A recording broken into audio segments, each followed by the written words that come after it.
ఢిల్లీలో Skyroot aerospace వ్యవస్థాపకులతో CM Revanth భేటీ. ఏరోస్పేస్, స్పేస్ టెక్నాలజీ రంగాల అభివృద్ధిపై చర్చ. టెక్నో పరిశ్రమల ఏర్పాటుకు తెలంగాణ అనుకూల రాష్ట్రమని వెల్లడి. ఏపీ రాజధాని అంటే 29 గ్రామాలు మాత్రమే కాదు, విజయవాడ, గుంటూరును కలిపి చూడాలన్న సీఎం చంద్రబాబు.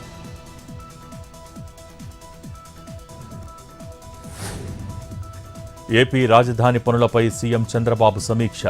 కాంట్రాక్ట్ సంస్థలు, అధికారులతో సమావేశం. పనుల్లో మరింత వేగం పెంచాలని ఆదేశం. స్పీడ్, క్వాలిటీ, డెలివరీ లక్ష్యంగా పనులు జరగాలన్న ముఖ్యమంత్రి. ఇకపై రాజధాని పనులను స్వయంగా పరిశీలిస్తానని వెల్లడి. హైడ్రా 9 తలల విషసర్పమని హైకోర్టు చెప్పింది.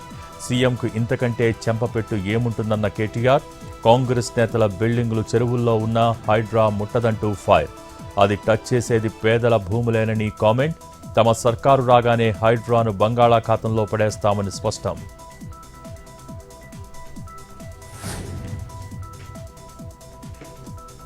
మాట్లాడిన ప్రతి విషయం ఆన్ రికార్డ్. పార్టీ లైన్ దాటలేదన్న బోండా ఉమ్మ. భవిష్యత్తులో వైసీపీ నేతలు ఉన్న సమావేశాలకు వెళ్లనని స్పష్టం.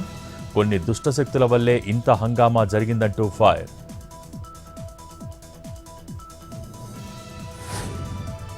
ఆగస్టు చివరి వారంలో ఏపీ అసెంబ్లీ సమావేశాలు. వారం రోజులకు పైగా సెషన్స్ నిర్వహణకు ప్రభుత్వం ప్లానింగ్.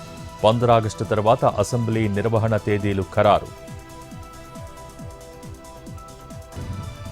అన్నమయ్య జిల్లా పీలేరులో చెడ్డీ గ్యాంగ్ కదలికలు. ప్రజలు అప్రమత్తంగా ఉండాలన్న పోలీసులు.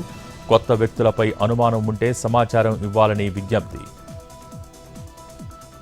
తూర్పుగోదావరి జిల్లా కరిచెర్లగూడెంలో టైగర్ టెన్షన్.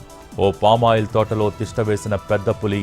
టైగర్ను బంధించేందుకు రెస్క్యూ టీం ప్రయత్నాలు.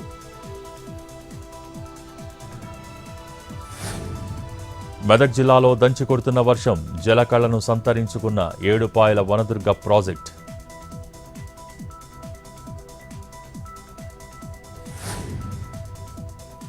హైదరాబాద్లో పలుచోట్ల భారీ వర్షం. చందానగర్ జేపీ మాల్ వద్ద భారీగా చేరిన నీరు. కూకట్పల్లిలో రోడ్లన్నీ జలమయం. కంటోన్మెంట్, బోయినపల్లి, సీతాఫల్ మండీలోనూ జోరు వాన.